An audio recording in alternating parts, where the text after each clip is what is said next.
Sometimes, the best stories in golf aren't found on tour. You'll find them at the back of the range. And now, your host, Ben Adelberg. And welcome again to another episode here at the Back of the Range Golf Podcast. I am your host, Ben Adelberg. This is episode 63. What a great weekend of golf we had at the Honda Classic here in South Florida. We had Ricky, we had Koepka, all the way up to the very end, but the winner was Keith Mitchell. He picked up his first PGA Tour victory, so congrats to him. The Florida swing is in full effect. We have the Players coming up pretty soon, so that should be great for everyone. And yes, the Masters is next month. Let me say that again. The Masters is next month. Before we get to this week's guest, just a friendly reminder. Leaving a review in Apple Podcasts is always appreciated. That normally results in some free swag being sent your way. Don't forget also, follow us on Instagram at the Back of the Range Podcast. We're on Facebook. We're on Twitter. Everything you ever wanted to know for this podcast can be found at our website, thebackoftherange.com. Speaking of the Masters, I am very excited about this week's guest. She will be part of the CBS broadcast team, and most likely, as we speak, she's reviewing all of her notepads and sticky notes, getting ready and doing her final preparation for the first major of the year. For those of you that only know Dottie Pepper for her TV work, you might want to do a little bit of research.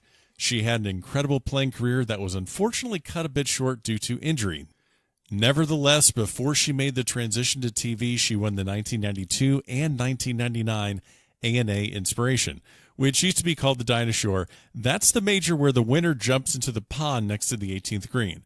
We discussed both of those two wins, and, well, we got some interesting information that I sure as hell wasn't expecting. Dottie played in the first 6 Solheim Cups and was an intense competitor that left a mark of dominance on the Solheim. How dominant? 13, 5, and 2. That's her record in her 20 matches. Here's another stat from her career. 3. That's how many cuts she missed. Not in a single year, in her career, ever. So, clearly a very dominant player. We talked about her TV career, how much prep actually goes into her doing her job at CBS. Remember, she is surrounded by the best players in the world, and she's been in their shoes. And if you think she isn't competitive anymore just because she doesn't have a club in her hand, well, take a listen to this episode, and you'll get an idea just how Dottie Pepper is wired. So let's jump into this episode right away. Dottie, welcome to the Back of the Range. And also, congrats on being a member of the most recent class of the New York State Golf Hall of Fame. That's pretty damn cool. They needed somebody alive that could give a speech, that's all. You know, I knew you were going to go that direction. But that's awful. True, though. Come on. No, it's true. I know who was in that class, but you're in this class with Sarazen, Hagen, and Ternessa. Right. I can't hold a candle, but I can still speak. So you're just the honorary speech, the speaker? I guess so. But seriously, let's kind of, I mean, come on. We can't be that self-deprecating. I mean, you're in a Hall of Fame. Yes, we can.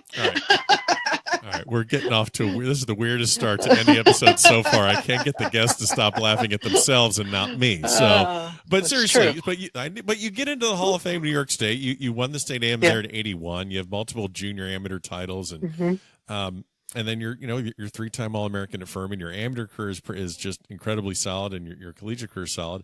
You get the call. You're going to be in this Hall of Fame. Did it take you back to that time? What were you thinking when you get the call? Oh, it certainly did, but. And a lot of people have said, so why did it take so long? And the very interesting thing about it is that this was only the 4th class. This is a whole new thing for the State Golf Association. And you think about all the great players that have come out of the state or had significant impacts in it. It's only the 4th class. And I was asked to introduce a member of the first class, and her name was Betty Dealey. And Betty was a lifetimer in central New York. But really, women's golf and junior golf in the state wouldn't be what it is today without her. So she went in, like I said, 4 years ago. I was at the PGA's national meeting as a board member and couldn't introduce her. It was at Oak Hill, but I was able to do it by video. And, to then 3 classes later, land alongside her was pretty darn cool, let alone the other people that went in my class. It was just remarkable. Yeah. Well, it'll always be tied to you. You're in the same class as these great players, Hagen, and that's just tremendous. When I spoke to Bob Toski last season, he was telling Hagen stories, and I never get tired of Hagen stories. But so your playing career, for those of you listening that think that Dottie just walks around golf courses talking to Tiger Woods with a microphone every single Sunday, she actually played a little bit of golf back in the day, and 17 wins and 2 major titles. The one thing I always look back on is, the ANA, which used to be the Dinah Shore. It's now 30 years that Amy Alcott just completely changed women's golf by introducing a swan dive into that pond. You won that tournament in 92 and 99, but I just remember seeing old videos of women winning this tournament, and then they're rewarded by jumping into just a muddy pond right next to the 18th hole. It does not always look like the spa treatment that it is now, with bathrobes waiting for you when you get out. Did that ever cross your mind, like, who in the hell started this? Why do I have to jump in the pond? Did that ever cross your mind, or were you just so happy to win at that point? Who really cares? Well, it started when I was on tour, just about I think it might have been my rookie year that it started. Yeah. And the whole thing was, Dinah Shore was always impeccably dressed in her hair and makeup and all. Right. And Amy Alcott's going to drag Dinah Shore into that lake. So she went very gently, and and eventually the robe evolved into being part of the whole thing. But my first one, I didn't go in the lake because I didn't win on 18. I won on 10. So you got robbed of that. No, I was saved from that. Okay. Perfect. Okay. Yes, because the second time I went in, you know what those coots do in that lake? It's filthy. Those little black ducks that are everywhere and are just these masses of mess. Well, they don't just do that on fairways; they do that in the lake. I ended up. By the way, Dottie, you can say duck shit on this podcast. It's been said before. You can. It was all duck shit. And I got a bacterial infection that knocked me out of play. If you look back at my career, I don't think I started for the next 5 weeks. You got to be kidding me. No. Oh no. I had bacteria growing in my ears, in my sinuses, everywhere. It was so gross. It was really gross. And if it wasn't for Brandy Burton's aunt, Jan, who managed to A, get me to the hospital, B, on an airplane home, I might still be sitting outside Sacramento. I don't know. God. It was bad. And after that, they cleaned up the pond. Yeah. Yes. So my lasting gift to the ANA Dinah, wherever we want to call it, or wherever it goes, is Poppie's pond. So it is now clean, and you can see the bottom. Right. Because now when I see these women jump in there, it looks like a pool. It's a swimming pool now. It's not a pond. It's a swimming pool. Yeah, it's a swimming pool. Yes. Wow. Well, we uncover all sorts of stuff around here at the back of the range. Wow. Didn't see that coming. So let's jump forward to a different part of your career that has less and less health risks to it. I am a big fan of team competitions, whether it's Ryder, Presidents, Curtis Cup. I cannot get enough of the stories and the history behind it. So Solheim Cup, are you aware? Let's quiz the CBS analyst. Are you aware that you have a higher winning percentage in the Solheim Cup than Jack Nicklaus does in the Ryder Cup? I was not aware of that, but I'm very proud of that. Yeah. Well, and I thought you were just going to ask me about going to the Walker Cup this fall, and we've we've gone all the way back into my storied career. We're not done. We're not talking about your day job right now. We're still talking about your playing career. I'm going as a fan. I'm going as a fan to the Walker Cup. I'm actually, I might be seeing you there, so you never know. All right. I am going as a fan. That's awesome. Yeah. Well, you have this amazing record. You're 13-5-2. You have more wins than Tiger does in the Ryder Cup. So these are other things. Just trying to butter up the guest here. That's part of my tactic. But can I say it? And Tiger, we have a very good relationship. Yes. But it wouldn't take much to have more wins in Ryder Cup competition than he's had. Dottie, let's not confuse my listeners with any facts, okay? It's worked for me. It's worked for me so far, not to get them too confused. But it's not exactly the highlight of his career, if you were even to ask him. I know.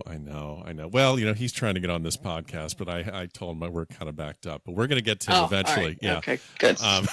But with Solheim Cup, so you had your first win on the LPGA Tour in '89, and for people that aren't aware, it's not like the Solheim Cup has this long history that the Ryder Cup does or Walker Cup. It was pretty much, the first year was 90. You played in the first 6. When did it kind of hit your radar as a player? Like, hey, this team competition thing's coming. It may be a thing. When did it first hit your radar? It was a player meeting in early June that year.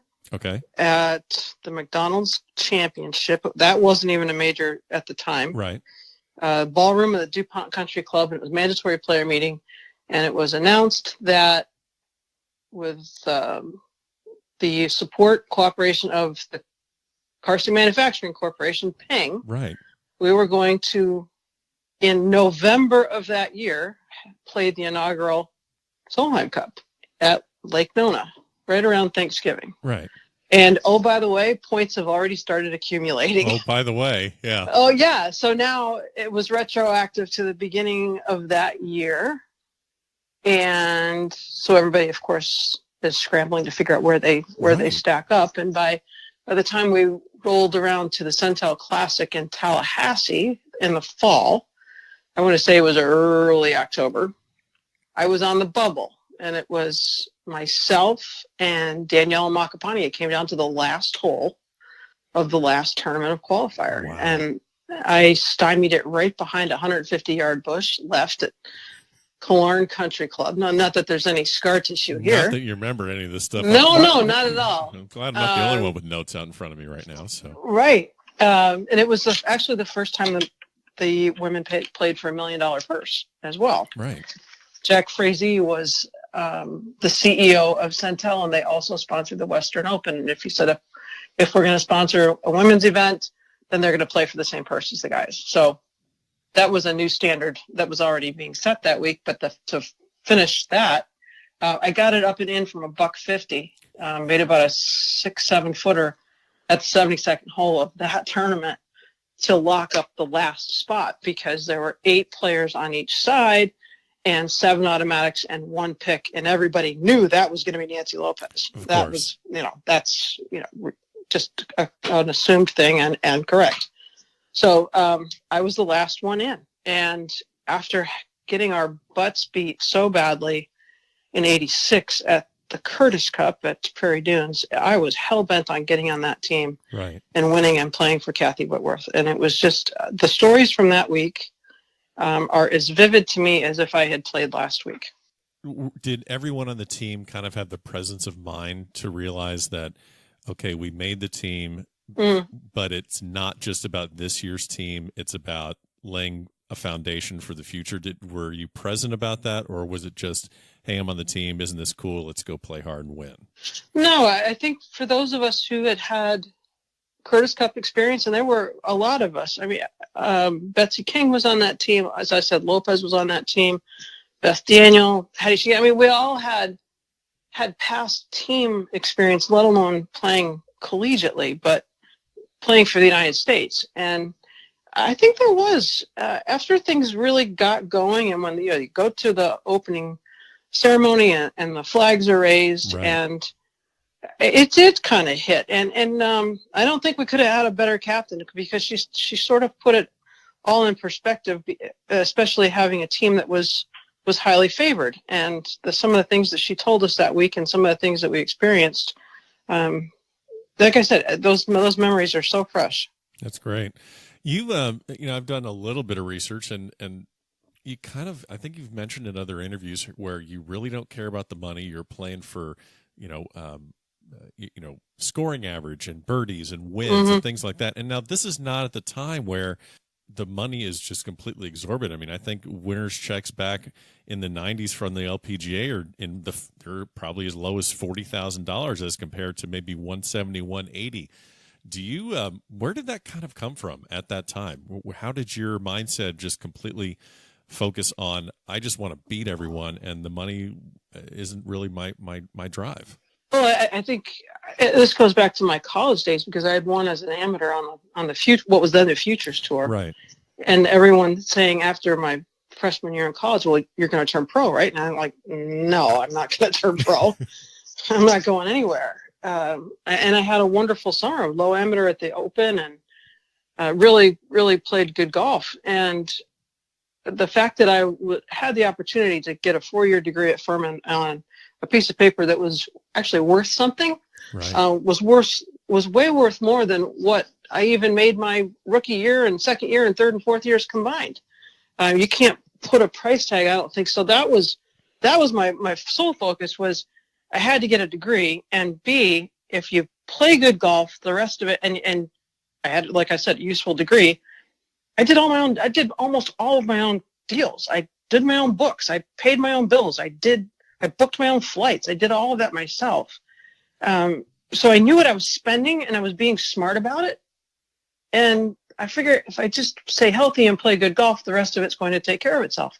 And in fact, it did. Yeah. But I think you take care of the foundation, and the rest of it starts to flow. That being said, 1992, and my first pay, well, let's see, let's do the math.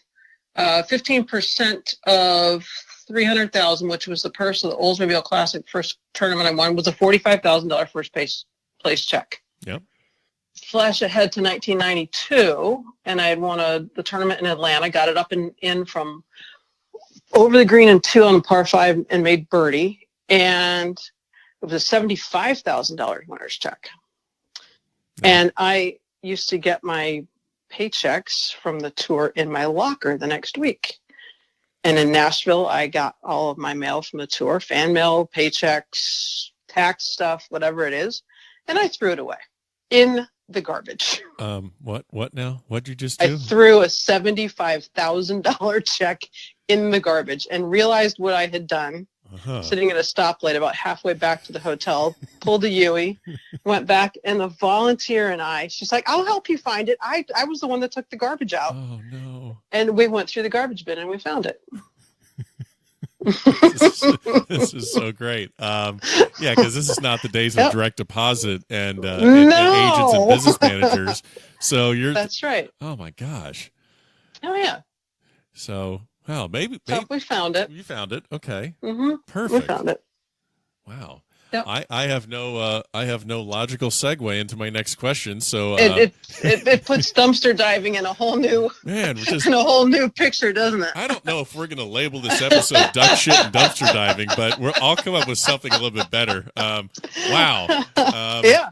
So you mentioned injuries. You mentioned staying healthy. So I want to ask you. You retired around 2004 due to injuries. What were the last couple of years like? Because I think a lot of people, whether it's a lot of people thinking about, okay, Tiger's had this injury and this player's working their way back on a medical exemption. Right. Can you share maybe just personally the last few years of your career? Like what did you have to do physically to put yourself in a position just to compete in a tournament?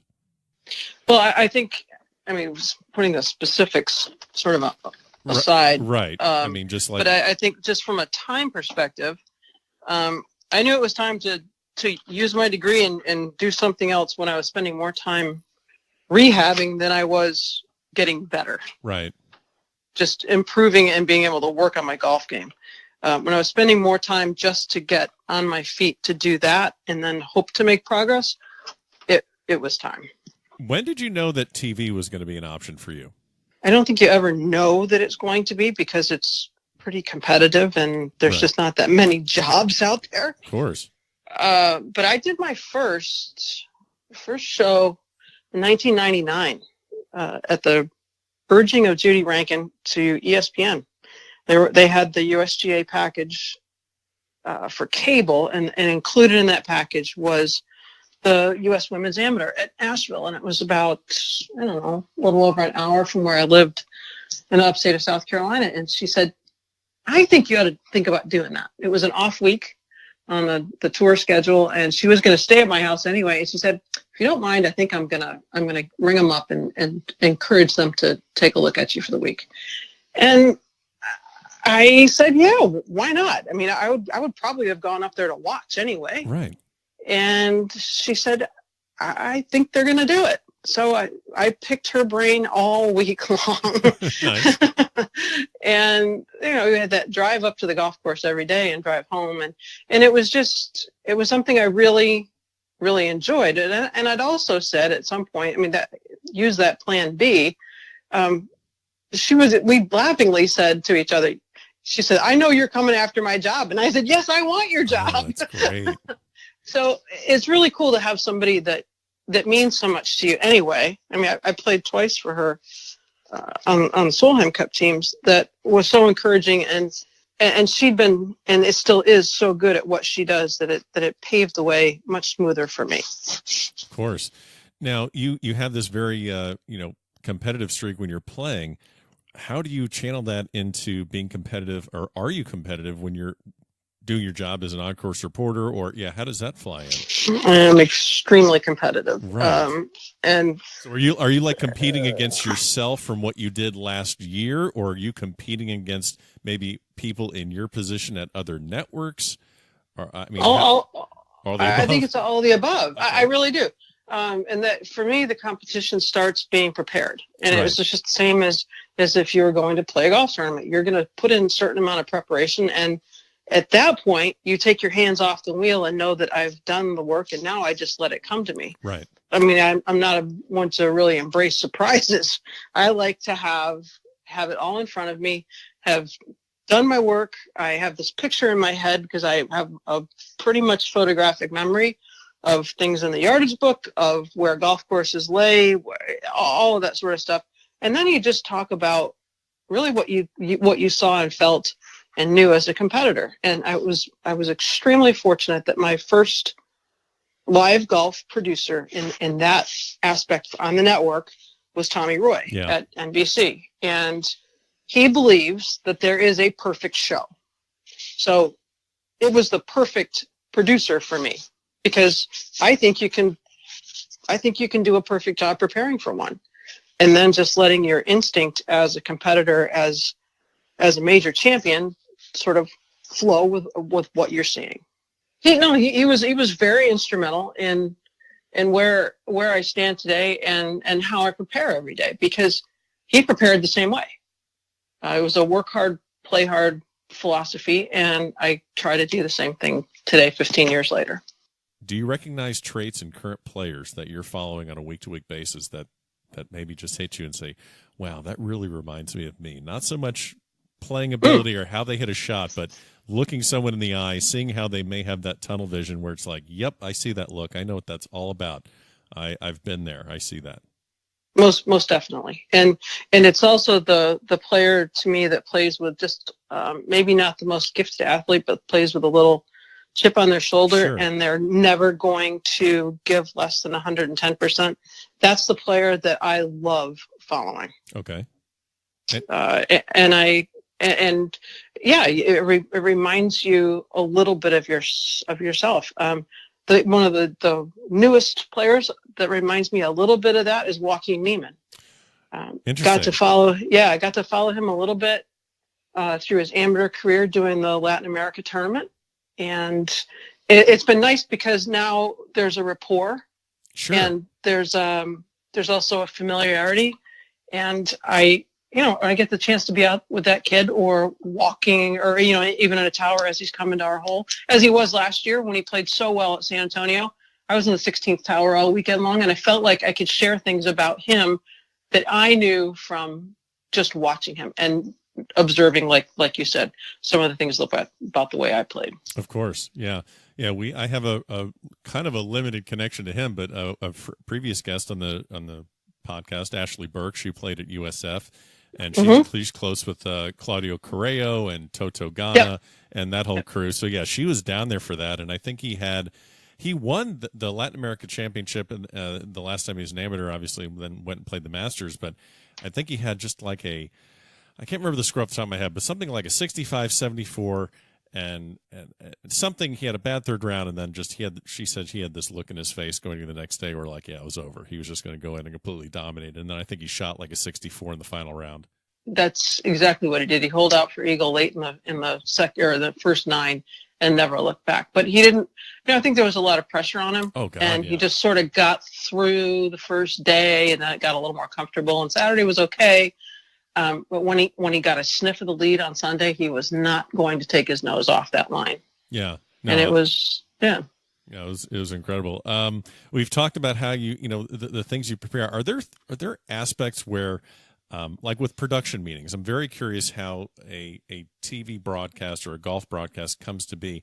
Are there conscious discussions of, okay, here's who we're going to focus on, and then obviously if you have big names like Tiger or Phil somewhere relevant, you have to focus on them as well because obviously they push the needle. How detailed do those production meetings get about strategy and how to present the best package for the viewer? NBC is very big about production meetings. ESPN was very big about production meetings. CBS is not. Really? No, they do a big one at the 2 major championships, and there are multiple that week. Production. And as soon as pairings come out, you get a better idea of the flow, and the flow not only just the announcers, but for example, the director, and how many resources does he have to throw at 2 and 3 camera coverage if you've got that group with a Tiger and a Ricky and Brooks Koepka and Dustin Johnson and all that. So where do bodies go? So they become more than just what we're talking about, but the general flow in a production trailer for us at CBS is what we're talking about, who is playing well and things that they've observed, and an interesting story that might have popped up if somebody read it on social media about the person or in the local paper. Those are always good places to get stories, and then that sort of thing evolves, and now you're talking about resources. Like I said, where do you put cameras? That sort of thing evolves or devolves and gets a little more structured and predictable as a week goes on. Usually the Wednesday NBC meeting was all about how the golf course was prepared and whose assignments were going to be, who was going to be in a tower, who was going to be walking, that sort of stuff, who was going to take the early part if it was a 4-hour cable show. Tommy never liked to put anybody out there the whole time except the lead analyst, so you'd have a split in the towers, and so it kept everybody fresh for the weekend. Nice. And that's sort of the plan that happens especially at the PGA, where we have multiple towers and 2 18th towers and all that sort of stuff. So everybody's figuring out bodies and where the hot spots will be. And yeah, there's a lot of planning that goes on to it. And by the time you get to Sunday, we've been here before, and you ought to be able to have a darn near perfect day. Do you find the adrenaline picks up? I guess it's really hard to compare to when you're playing actually inside the ropes as opposed to walking along these final groups. But do you find that the nerves get to you a little bit at times when the moment gets a little bit more amplified? What are some of your fond mememories about maybe moments where you're like, wow, this feels a little bit different than maybe previous weeks? I have had, yes, there's definitely an adrenaline. There's a heightened sense of kind of where you are and what you're watching. Right. And when a player really gets going, when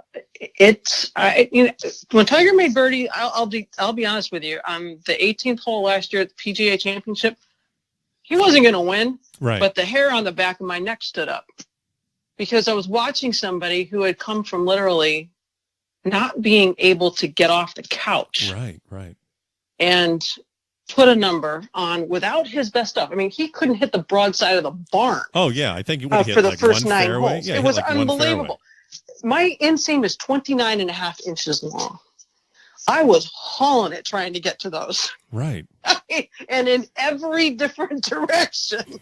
It wasn't going just one way. So, I mean, do you ever just go to Tiger and say, dude, you're killing me here? I mean, I'm working yes, here. I have. Yes, I have definitely said that. And I've said it on the air. Like, my legs are just too short to get to that one, but I know about what's going on. You have, but go ahead. No, but there are moments. Yes. I mean, my first US Open, I walked Michael Campbell in. He was in the group before Tiger. That's 05 US Valhalla. Open, I think. Yes, yeah. Yes, at Pinehurst. And at Valhalla on, I believe it was Saturday. It was Saturday afternoon. Poulter made a putt at the 18th hole that his eyes reminded me of me when I got a taste of that in the Solheim kind of thing. And so you get to experience that. And yes, you get an adrenaline rush. You absolutely do. Wow. I'm sorry. I'm just thinking back to Poulter. I'm thinking back to just him at Ryder Cups, and then just Tiger. Can you be a Tiger fan and still do your job objectively? Absolutely. Yeah. And that was another thing, Tommy, early on. You never say the word we or us when you're talking about a competition, and you never root for a player ever. You can point out high stuff, but you need to be really balanced. And that's part of why I do not have, there's a few guys that I have their numbers, or I have their teachers' numbers, and teachers I will always go to, but I will never bug a player on the range, and I won't ever get in their space, because I think they have worked so hard to get in that position that it's my job to observe as a former player, not my job to get in the way. Well, and I could be completely wrong here, but I would think if you have to go up to a player on the range, that perhaps shows that you haven't done your work leading up to that moment, and they clearly have.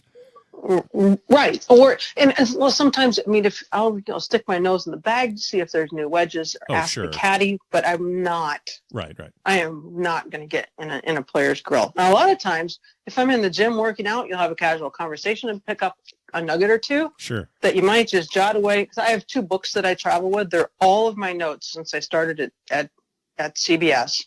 Every sticky note I've put in my yardage book for every show we've done. Any panic moments that you've experienced? Where's my book? Where's my notebook? Yes, but honestly, I bring it home every week after. Oh my God! I take all the notes out. I put them by tournament into the book, and then I save all my yardage books. Right. So that I can trade them out. So this year I will go through. I've used those yardage books if we went back and there were no golf course changes. I've used them now for 3 years. But what did we have 3 years ago? We had hazards. Now we have penalty areas. So my way of going back through all of these new rules is to redo my yardage book. So I go back and highlight bunker carries and slopes on greens and that sort of stuff, and put in red and yellow penalty areas. So yes, yardage book is crucial, but I keep all of the notes that have been in there. Right. And I do go back and say, oh, yeah, I remember writing that down. I think that was Byron Nelson 2 years ago. And sure enough, there it is. That's great. So you transition. I mean, you started with NBC, then you're at ESPN for a while. You had your stint on the board with the PGA of America. And then you go to CBS. And I would imagine during your process of getting that gig, that CBS covers the Masters. How quickly did that come into your mind? Like, oh, my gosh, I'm going to be calling the Masters.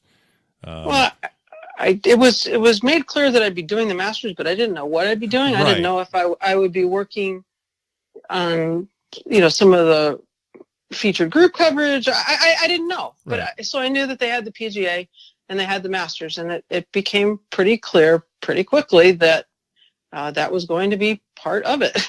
Yeah, absolutely. Yeah, and you're heading over there. Obviously, on the PGA Tour, you didn't have a chance to play in the Masters, but I have played. You have played the course. I have played Augusta National, absolutely. Right, of course. But I think the thing about the Masters is you have to be right about when you're talking about things that have happened in the past. Each of us only have the outer tower announcers there are no walkers. Everybody's in a tower. Right. You only have a couple of holes. So the past few years, I've had 4 and I've had 13. So you really throw yourself into knowing situations that have happened there in the past, so you can make that relatable and bring that back up. And what I always do, starting about 3 weeks before the Masters, I dive back into the book called The Making of the Masters, by David Owen. And it's an incredibly detailed look at the whole history of the tournament, of the property itself, of each of the holes as Mackenzie was going about, as he calls the 13th. He said, I discovered it, I didn't create it. So you start kind of fine-tuning it and getting yourself in that mindset of what we're going to be doing a month from now. And everything is just a little more ramped up, and I go in. I go in prepared. So by the time Thursday comes, it sort of comes to you rather than having to try to force it. Perfect. Yeah. Tell me about your children's books. I know you're an author. We did not mention that early on in the episode, but you're an author of a series of children's books. How important is that? When did that start? When did that kind of come to be? I would definitely want to hit on that, because I think I've done a little bit of research on that. Yeah. I see the plots of these books. I think they're great. So I just want to make sure we mention that.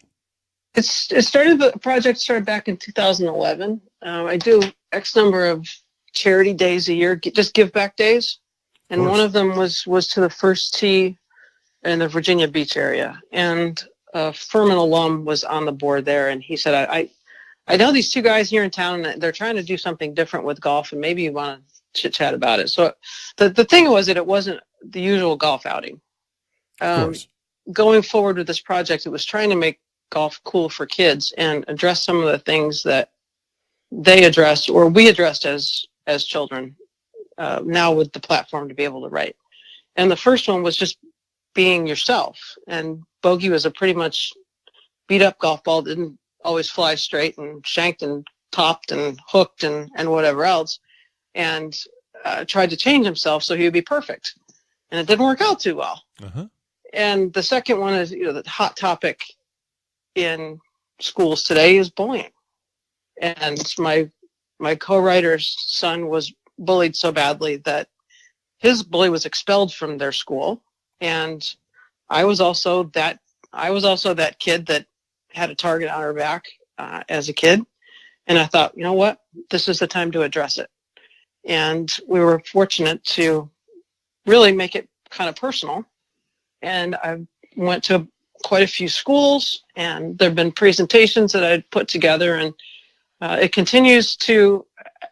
Walking a friend's dog down the street a couple months ago, guy's out there with his son waiting for the school bus, and he said, "Aren't you Dottie Pepper?" And I said, "Yes, I am." He said, "My son read your book, and it really mattered to him." Oh, wow. So that's all you because needed. he was having the same sort of thing, and he kind of stood up a little straighter, and he knew he could deal with it. So, pretty. Is it award-winning writing? No. Does it let kids know that golf is cool? Absolutely. That it's a safe space for them, and have an activity, and maybe even, my God, a lifestyle or a career that could be around golf. Yeah, it lets them know that, but it also teaches them the really good things about the game that we all love it. Sure. This could be a completely random connection, but I'm just curious, do you think, and you can talk me off this if this is going in a different direction, but do you think that your experience being bullied as a child playing golf, as maybe I think, just playing golf, led into your tenacity on the golf course and shaped how you competed? Like, I'm going to show you that I'm good enough. Yeah, I think there was certainly some of that. I always had that little, I guess, inferiority complex, because I grew up from a not a wealthy family at all.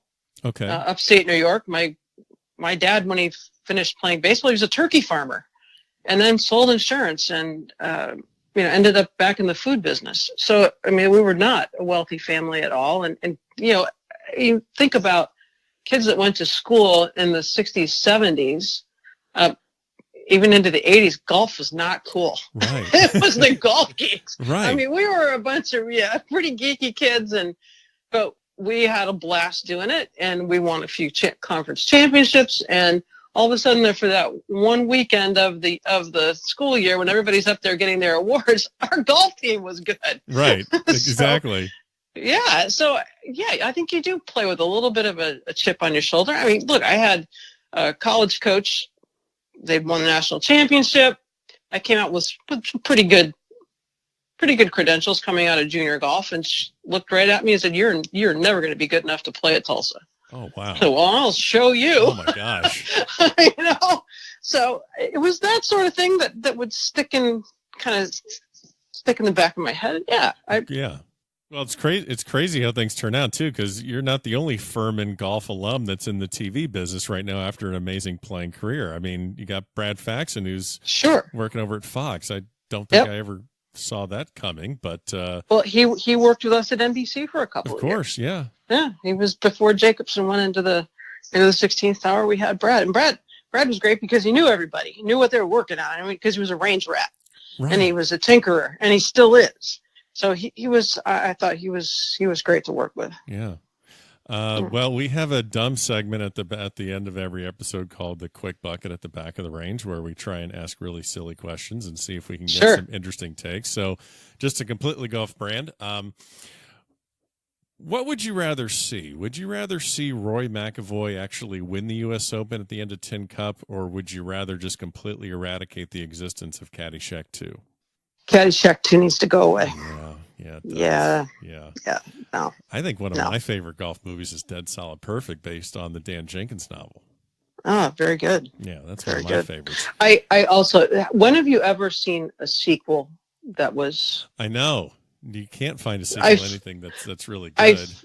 I fear for Top Gun 2 coming out. I really do, because that was my favorite adrenaline junkie movie. Really? Okay. Now we're talking movies. We totally forgot to talk football. I mean, we're recording this right before the Super Bowl. You know what else is coming out? Do you know that Coming to America 2 is coming out? The Eddie Murphy movie? Really? Yes. Wow, did not know that. That is a thing that we're breaking news here. But yeah, that is the thing that is coming out. But no, you're absolutely right. Top Gun 2. I mean, I understand the gist of it, and it's got potential, but they all have potential. No, of course. And not many have come through. I think Young Guns 2 was pretty good, but we're getting into a movie podcast now. We need to let's see. Let's see. I've asked other guests, if you had to play a golf tournament without tees or without wedges, what would you pick? Ooh. Wow. Without tees. That is a pretty popular one. Without tees. So let me see here.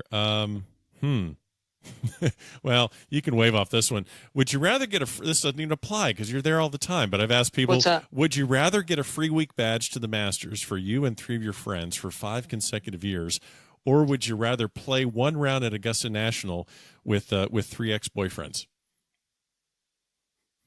Well, we don't get tickets, so I guess I'm taking the first one anyway. This is the worst question to ask someone that actually gets to work and has played there. This doesn't even matter. That's very funny. Oh my gosh. Let's see. Oh, see, these questions are not for people that have actually done all this stuff. This is terrible. It's like, one of them is like, would you rather win the PGA Championship or play on 2 losing Ryder Cup teams? So I know you don't want any part of a losing Solheim Cup team because you've already been on, because you've done that. You've already won 2 majors, so that one doesn't count. All right, let's talk football. Let's abandon this. Okay. So football, we are recording this on the Friday before the Super Bowl, so people are going to hear this episode after the Super Bowl is already done. This is your chance. Gosh. I know. So now, do you have a favorite team? Do you have any thoughts on the Super Bowl? Have you been to people? Oh my God! Have you been to Super Bowl? Have you been to Super Bowl? I have not been to a Super Bowl, and I don't want to go to a Super Bowl. Really? Okay. Tell me why. Because it's like, to me, it's like going to a Masters party, or going to the Masters is different because it's such an unbelievable. There comes that word, patron. Yes, the patrons there. Gotta say patron. Don't mess that up. They have such a reverence for the game and the place that it's probably the best place to watch tournament golf. Okay, interesting. But the Super Bowl, the security, all of it. You can have it. I want to sit down, and I'm tell you that I'm very spoiled because I've been a Patriots fan my entire life. Oh dear God. So this is 9.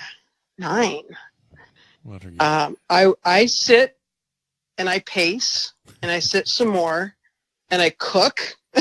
Okay. So you don't. And the red wine starts to flow. No, I don't go to Super Bowl parties either. And you don't have people over, or you have like a select few that can just handle your craziness, is what you're saying. Right? One or two people. That is it. Right.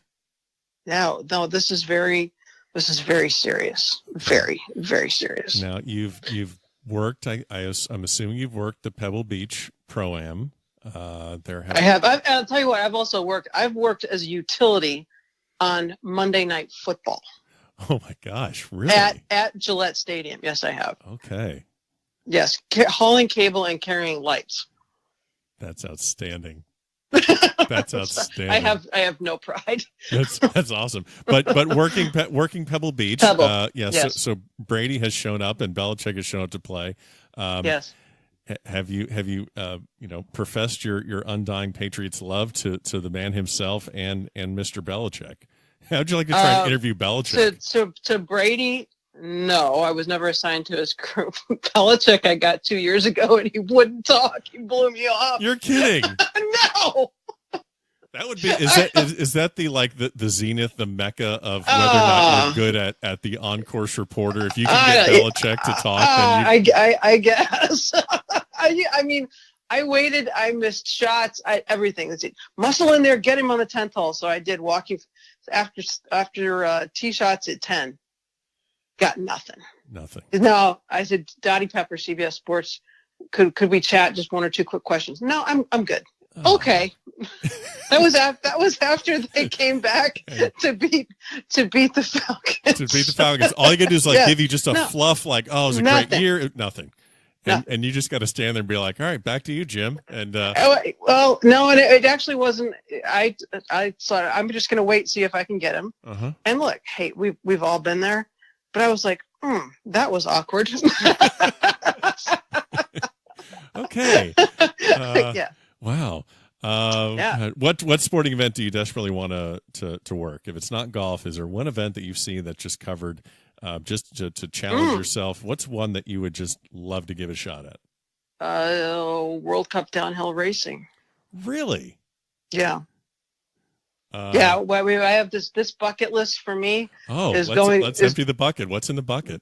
I would be to go to the Hahnenkamm and be over in Europe for the best of the World Cup racing. I love skiing. Yeah, I know you ski. Yeah. I love the winter.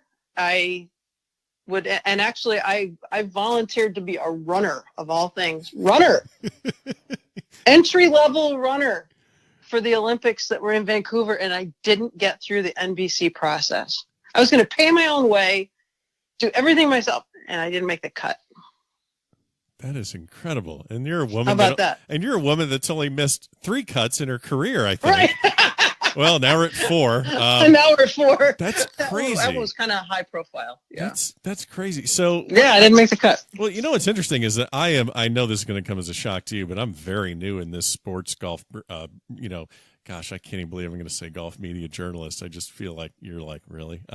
But you're at this level where you're still reaching for new challenges and willing to completely shelve any of the pride and, hey, don't you know who I am? I mean, I think that's a great lesson to anyone trying to achieve something in their career. I mean, is that just something that you're kind of embedded with and you just want to reach the challenges and you don't care what it looks like? Yeah, I try, and I don't always succeed doing this, but to one thing every day that scares the you-know-what out of you. Okay. To push yourself into a direction that's not comfortable. Because I don't believe anybody ever gets better being comfortable all the time. Right. I would be very uncomfortable, but I would have done my homework, so that makes it better. I think people they're afraid to make mistakes, afraid to branch out. And if you can try to do something every day, whether it's, I got people coming over for dinner and I got this recipe that I've never tried, but it sounds like it could be great, so let's do it. Yeah. And then you got the yeah, you got the number of dominoes in your back pocket, but I mean, everybody needs a safety net every once in a while. Of course. Hey, there's Uber Eats. Hook that up. Exactly. Of course. But yeah, I try to do something every day that is different and pushes me somewhere where I'm not just on the dead things that I know I can do well. That's great. What would Dottie Pepper say to her 21-year-old self right now? I know. Oh my gosh. I would say to maybe enjoy it just a little bit more. Okay. And not be such in a big hurry to get to a destination, but enjoy the other stuff that goes along with it. So like enjoy the process. Yeah, kind of. Yeah, enjoy the. I loved to grind, but enjoy the grind a little bit more. Got it. And know that.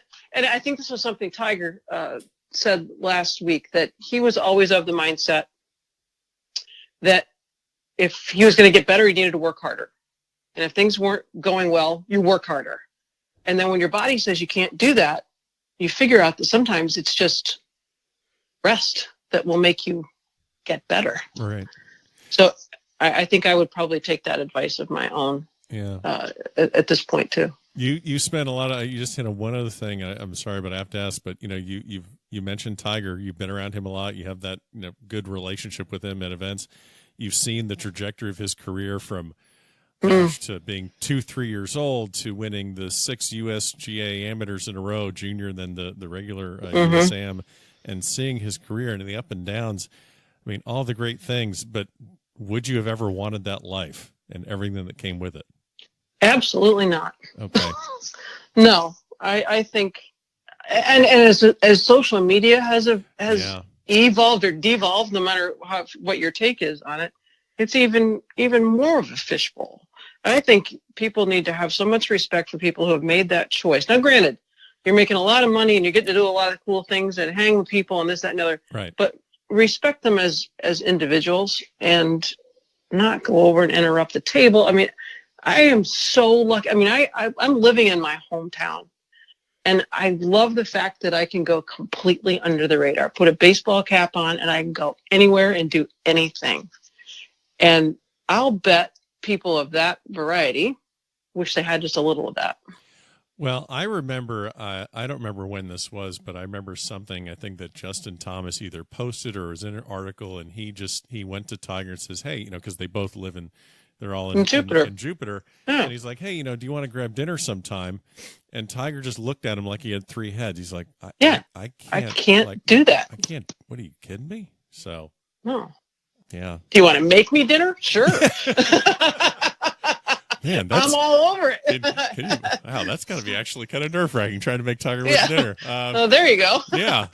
That's first tee jitters.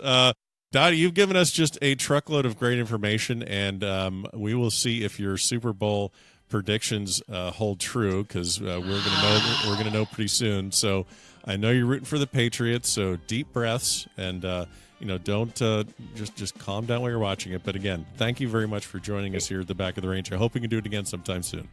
Enjoyed it very much. And there you have it, another great episode here at the Back of the Range. Clearly, Dottie got her way. The Patriots are the Super Bowl champions. Don't hold that against her. These things happen, okay? Everyone's got their teams. Anyway, really appreciate Dottie joining us this week. Don't forget, leave a review in Apple Podcasts. Let me know what you think of this episode. Follow us on Twitter and Facebook and on Instagram at the Back of the Range Golf Podcast. Greatly appreciate everyone listening. We'll see you again next week for episode 64 here at the Back of the Range.